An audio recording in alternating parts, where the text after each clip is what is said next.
হে everyone, শুভ ষষ্ঠী সবাইকে। আর নিয়ে চলে এলাম নতুন একটা ভ্লগ নিয়ে। আজকের দুর্গাপুজোর ফার্স্ট ডে। পূজা শুরু হয়ে গেছে অ্যাকচুয়ালি মহালয়া থেকেই। তো মহালয়া থেকে সবার বাঙালির মধ্যে এক্সাইটমেন্টটা একদম তুঙ্গে থাকে।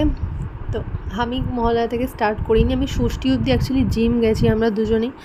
জিম করে আজকে ফাইনালি ঠাকুর দেখব, রেস্টুরেন্টে খাবো দাবো, যেটা বাঙালিরা করে থাকেই। আর এখানকার ফেস্টিভ্যালে এতটা জমজমাটি পরিবেশ থাকে, সবাই আসলে আনন্দ উপভোগ করতে পারবে। তো আমার চ্যানেলে নতুন হলে চ্যানেলটা সাবস্ক্রাইব করতে ভুলবেন না, ফেসবুক পেজ হলে প্লিজ পেজটা ফলো করে নেবেন। আজকের ষষ্ঠীতে আমরা এখন বেরিয়ে পড়েছি ঠাকুর দেখতে। আমাদের এরিয়ার আশেপাশের যে প্যান্ডেলসগুলো হয়েছে সেগুলো আজকে কভার করার ইচ্ছা রয়েছে।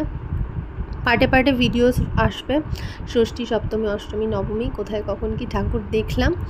তো আমরা ফার্স্টেই আমাদের পাড়ার এখানে খুব সুন্দর থিমের প্যান্ডেল করেছে, সেটাই দেখতে যাচ্ছি। তার আগে ফার্স্ট আমার ফ্ল্যাটে এসেছিলাম, সেখানে বাবা মার সাথে একটু বেরোলাম। এখন আমরা নামছি গ্রাউন্ড ফ্লোরে, আর নেমে তারপরে বাবা মা আলাদা ঠাকুর দেখতে চলে যাবে, আর আমরা দুজন বাইক নিয়ে একটু লংয়ে যাব। তো এখন দেখা করলাম, দুজনে ড্রেস করে একদম রেডি।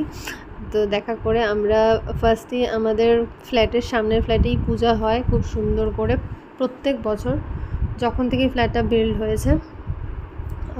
5 ইয়ার্স হয়ে গেল, একদম সুন্দর করে পুজো হয়। আর এই হলো এখানকার ফ্ল্যাটের প্রতিমা, খুব সুন্দর ঠাকুরের মুখটা হয়েছে, আর দেখতেও খুব ভালো লাগছে। আর ফ্ল্যাটের একদম সামনেই এরকম পূজা হলে সবসময় একটা জমজমাটি পরিবেশ থাকে। আমাদের এই রাস্তাটাতে সুন্দর করে লাইটস দিয়েও সাজিয়েছে। আর বাবা মা এখন চলে গেল ঠাকুর দেখতে, আর আমরা এখন এসে গেছি একটা রেস্টুরেন্টে, কারণ কিছুটা আমরা ঠাকুর দেখা করে এখন আমাদের খিদে পেয়ে গেছে। সেই অর্ডার করে দিয়েছি আমরা ড্রাই চিলি ফিশ নুডলস, আর তার সাথে ড্রাই চিলি চিকেন। এগুলো খেয়ে দিয়ে নিয়ে আবার বেরিয়ে পড়লাম ঠাকুর দেখতে। এখানে খুব সুন্দর সুন্দর প্যান্ডেলস হয়েছিল, রাস্তাঘাট লাইটসে ভরে গেছে, দেখতে খুব ভালো লাগে। আর এই লাইটসগুলো যখন থেকে বন্ধ হয়ে যায় আর দেখতে পাওয়া যায় না পুজোর পরে, তখন পরিবেশটা খুবই খারাপ হয়ে যায়। এটাও খুব খারাপ লাগে যে আবার 1 বছরে ওয়েট করতে হবে, তারপরে গিয়ে এই দিনটা আসবে।